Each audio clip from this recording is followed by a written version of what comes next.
From KATV, winner of the Edward R. Murrow Award for Best Newscast, this is Channel 7 News live at 5.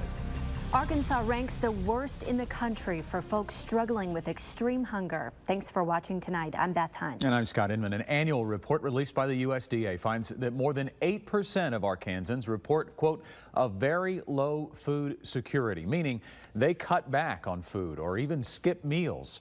Channel 7's Janelle Lilly is here to explain why these numbers increase concern even for the food bank. Janelle.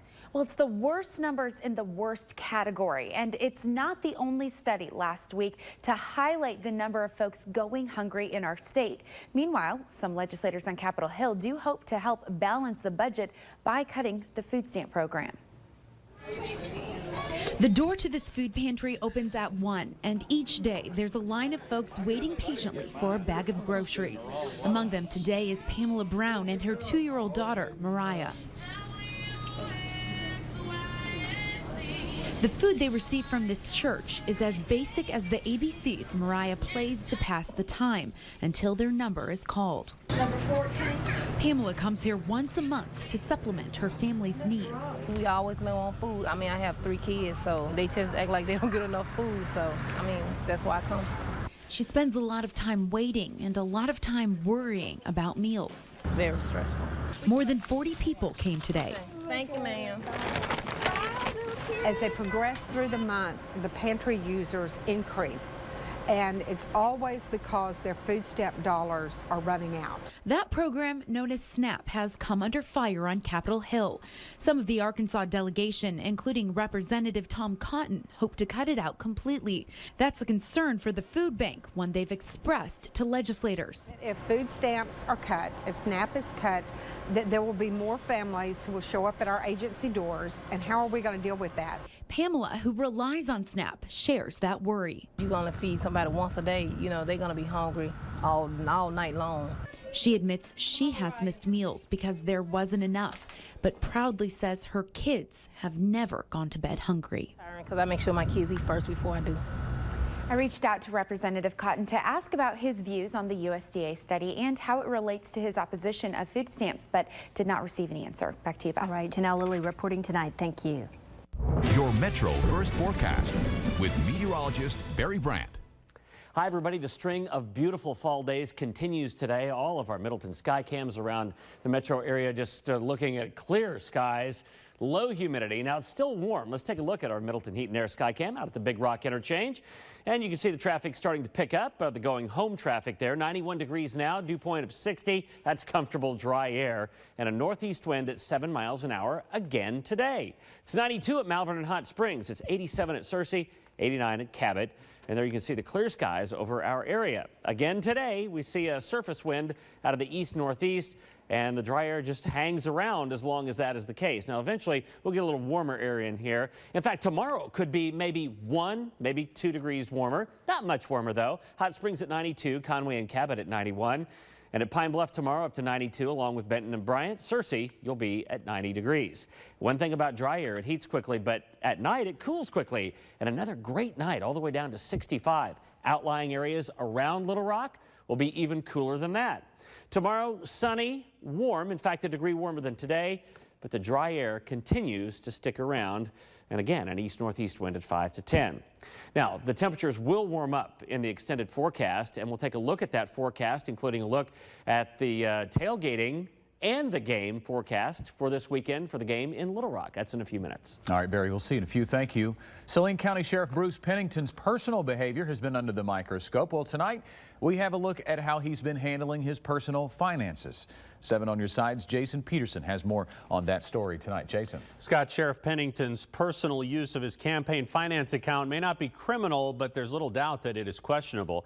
We met with Sheriff Pennington this afternoon to allow him the opportunity to explain some of the documents we've been reviewing. Pennington has been using his county-issued credit card to make personal purchases. Apparently, that's allowed in Saline County as long as the user of the card offers immediate reimbursement once the bill arrives. But Pennington was paying for restaurant meals and hotel stays with checks written on his sheriff campaign account. We asked him why. At the end of my campaign, it's always been depleted, you know, and that's the way it has to be. So I began putting my personal monies into that account, and by virtue of stupidity, I guess, because I didn't see where there's a problem, because I wasn't loaning my campaign anything. I was just using that campaign account for my personal use, you know, not knowing that there was a problem with that. Well, Pennington says he doesn't have another personal checking account, and that's why he was using his campaign account as such. Obviously, he says he won't be doing that anymore. Oh, I'm sure a lot of Saline County residents would like to get a look at exactly what those charges were. Anything pop out to you when you were looking over it? Yeah, as we looked over the charges, there was a hotel charge in Bossier City on August 4th, and coming up tonight at 6, I'll explain why what the red flag is with that charge, and we'll share the sheriff's explanation for that. All right, Jason, we'll see you again at 6. Thanks very much. A Little Rock police officer is out of a job. Jeffrey Harris allegedly displayed a gun during a bar fight in Fayetteville this April. The Little Rock Police Department released Jeffrey Harris's termination letter today. It says Harris drew his weapon and then waved it at people at the bar, then used profane language and made a, quote, racially derogatory statement. Harris has 10 days to appeal his termination. Hundreds of Walmart workers in 15 cities around the country are protesting. Some workers and local union supporters are calling for better jobs and better pay. Organizers say these are the largest protests since last year's Black Friday strikes, which took place in 100 cities. Protesters say they're running out of patience, waiting for Walmart to offer better wages.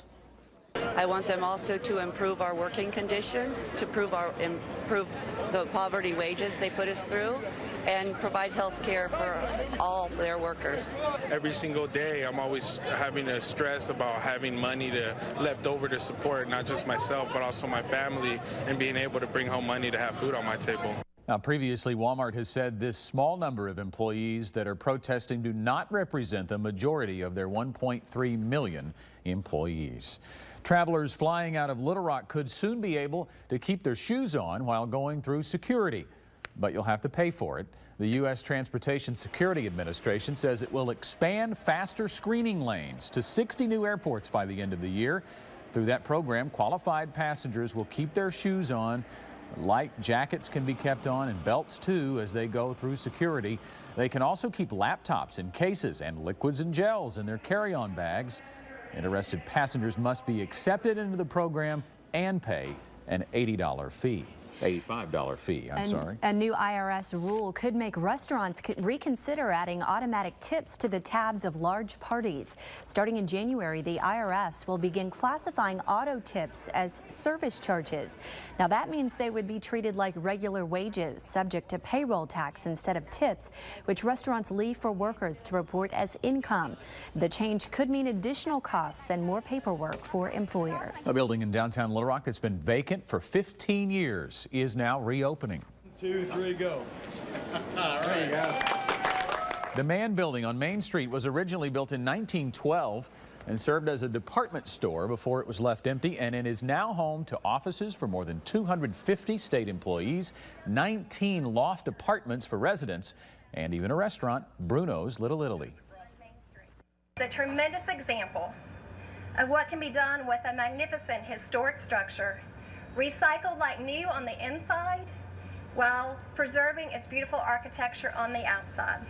The lofts are owned by the Moses Tucker Group, but if you wanted to live in one, you're out of luck for now. They are all rented out. Well, enrollment at Arkansas State University's campus in Jonesboro has fallen slightly from just a year ago. The school announced Wednesday that 13,538 students enrolled for the fall semester. That's 358 fewer students than in the fall of 2012. Administrators attribute the decline in part to higher admission standards. And in Searcy, Harding University has posted another record undergraduate enrollment for the second straight year. The school says total undergraduate enrollment for 2013 is up to 4,429. Harding says enrollment was boosted by a record number of new students attending Harding for the first time, as well as an increase in the freshman to sophomore retention rate. Today is the final day to help a Pine Bluff educator become Teacher of the Year. Deidre Young is nominated for People Magazine's award. She's been a science teacher at Ridgeway Christian School for the last 7 years, and if she wins, she'll be featured in People Magazine and get a $5,000 award to be shared with her school. Voting ends at 11 p.m. tonight. You can find a link on how to vote at KATV.com. Well, if you have Greek yogurt in your fridge, you're going to want to check the label. It's always unnerving when there's something in our food that's not supposed to be there. At 5:17, find out why Chobani is removing yogurt cups that are swelling and bloating from store shelves. And Barry tells us if this dry weather will hold out for tailgating and the Razorback game on Saturday. Your full forecast is after the break. Stay with us. You're watching Channel 7 News, live at 5. Channel 7 News live at 5. Brought to you by UAMS Skycams. Sponsored by Middleton Heat and Air. From the weather team with the most experience, this is Channel 7 meteorologist Barry Brandt. Hi, everybody. It is game week in Little Rock. The Hogs will be here playing Sanford 6 o'clock on Saturday night. 90 degrees for a game time temperature. It'll be warm, yeah, especially if you're in the east stands, right, with the sun beating down on you. But by the end of the game, it'll fall to near 80 degrees. The air's still dry. It'll cool quickly. Now, one thing I want you to remember, you're going to be tailgating in the heat of the afternoon, so mid-90s for tailgating. Even when it's dry, mid-90s, that's still pretty warm. Just something to keep in mind as you're going to be out there this weekend. Well, there are the clear skies that we see now. The upper level flow still out of the northwest. It's taking a disturbance just to the northeast of the state. Could be a couple of scattered clouds to our northeast, but for us, it's dry weather. And all of the rain systems miss us, so dry for a little while longer through the weekend into early next week, and a little bit warmer too. 92 tomorrow, then 94 on Saturday, 95 on Sunday, and 94 on Monday. And looking down into the tropics, it's getting a little more active. This is actually Gabrielle. It's a tropical depression that is on the east end of the island of Hispaniola, that's Dominican Republic. It's going to go up through the southern Bahamas, out into the Atlantic. Won't have any effect on us. But there is another system in the southwestern Gulf that could become a tropical system briefly before making landfall in Mexico. It, too, looks unlikely that it will give us any moisture. And, folks, we need moisture. Sometimes this time of the year, you need a tropical system to break a short-term drought. Now, I know we've had rain scattered around, but South Arkansas especially needs rain. 91 degrees, our high today at Little Rock and North Little Rock. Average high 89 and 88, so a little above average today. And the sunset getting earlier and earlier each night. There's our Middleton Heat and Air Skycam at the Big Rock Interchange. Clear skies, 91, dew point of 60. That is comfortable air. We had it all day long, and still a northeast wind at 7.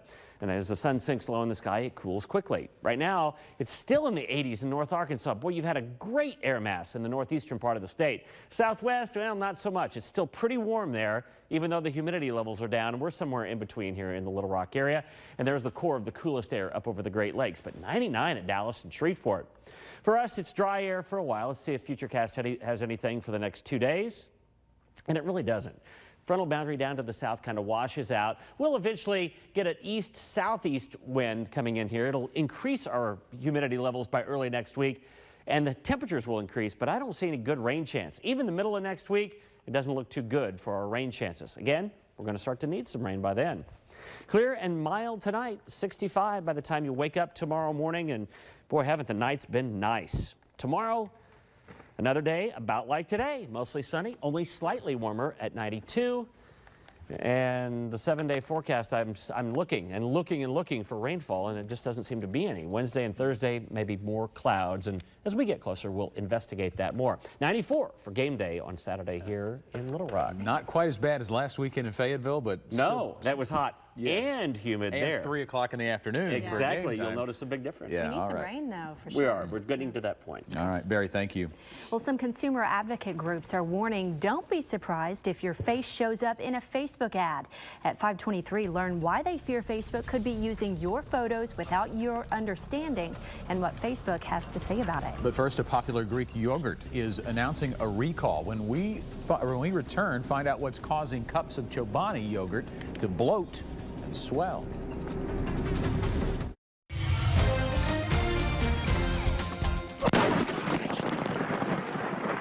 A lightning strike literally knocks a man off his feet in California, all while he's recording video on his cell phone. Hans Nansen was trying to take pictures of the storm when he was struck by lightning, as you saw there. He says the electricity dinged his phone. I could feel it, I could taste it, and it just taste? Yeah, it was kind of a metallic, yeah. I saw the bolt go into my shoe. He's a lucky man. Lightning kills roughly 24,000 people around the world every year. Amazing. Popular Greek yogurt brand Chobani has pulled some of its products from store shelves after customer complaints. An investigation tracked down the problem. It's mold. Chobani hasn't said exactly how that mold got into its products, but that the questionable yogurt accounts for less than 5% of its production. The Food and Drug Administration says there have been no reports of illness. It's certainly unsavory, but it's more of a quality than a safety issue. It's unlikely that you're going to become very ill from eating this mold. It's an ooh issue, isn't it? Chobani says consumers who may have bought the questionable yogurt can avoid eating it by looking at the cups, checking the code and the expiration dates, and you'll find all of that at KATV.com. Well, parents may warn children that video games will rot their brains, but could it be the right prescription for grandpa? Well, researchers at the University of California, San Francisco say their new 3D video game may be good medicine for their grandparents. It's called Neuro Racer, and it tests multitasking abilities. After playing for weeks, the gamers outperformed everyone else on tests of attention and also memory. Well, would you buy an item from McDonald's dollar menu if it cost $5 instead? Still ahead, how the fast food giant is testing a new menu with pricier items. Plus, consumer advocacy groups want the government to block changes to Facebook's privacy policy. Find out why they believe the new policy allows your photos to be used in store ads. Welcome back. College doesn't always translate into a high-paying job, and a new study says there could be a cheaper, shorter alternative. CollegeMeasures.org found that graduates of some two-year degree programs like associates and occupational certificate programs often earn just as much, if not more, as workers with four-year degrees. Researchers analyzed the earnings of recent grads from Arkansas, Colorado, Tennessee, Texas, and Virginia. Here's an example. Here in Arkansas, aircraft technicians with an occupational certificate made $40,000 in the first year on the job compared to the $26,000 that a psych major earns. But don't go quit your four-year program just yet. Experts suggest taking the long view. The research showed that college graduates of four-year programs out-earned associate degree holders over the course of their career. Well, is Facebook able to use your photo in product ads? 6 public interest groups say yes if Facebook is allowed to move ahead with changes to its privacy policy. The groups are asking the government to block those changes, but Facebook says its ad practices have not changed and that the new privacy policy only clarifies what it does with user information. The new language makes it clear that you are granting Facebook permission to use your name, profile picture, and content when you use its services.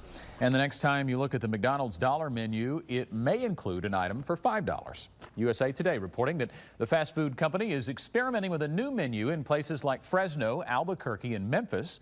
The dollar menu and more will have a range of items at a $1, $2, and $5 price point. McDonald's says a national relaunch of its revised menu could come later this year. And if you can't live without your Starbucks, we have good news for your next visit to Disney World. A cafe at Epcot called Fountain View will include a Starbucks. This will be the second location inside Disney World, but not the last. The resort says more locations are planned. Sometimes you need more caffeine when you're at Disney World to get around with those kiddos. The price of crude oil was up $1.14 a barrel to close at $108.37. The stock market posted gains today. The Dow was up more than 6 points to close at 14,937. The Nasdaq was up more than 9 points. We'll be right back.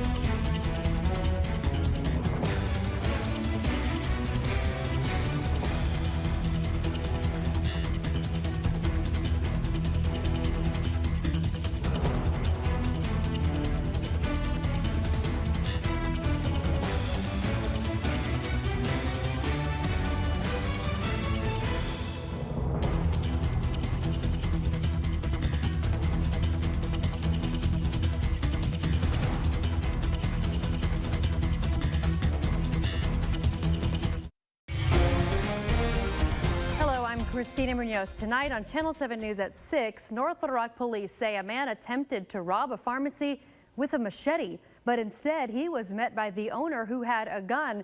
See more of that surveillance video in 30 minutes.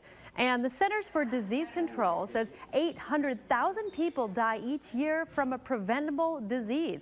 Find out what is killing so many people and Arkansans in particular. Plus, there's Thursday night high school football coming up at 6 o'clock. Big Shot Bob will join us live from War Memorial Stadium, where Central and Catholic will be going at it. And you'll hear from Razorback Chris Smith on what he expects from that Razorback defense and a play you got to see to believe from an 11-year-old. That's all coming your way at 6 o'clock. And on the Arkansas Power Moms website today, screaming and cursing at your misbehaving teenager may backfire. To read more about it, go to KATV.com, click on that Arkansas Power Moms tab, then look for the Moms Corner. Beth and Scott, back to you. All right, Christina, thank you. That's it for us today on Live at 5. Thanks for watching. We'll have more Arkansas news in 30 minutes following World News with Diane Sawyer. Have a great night.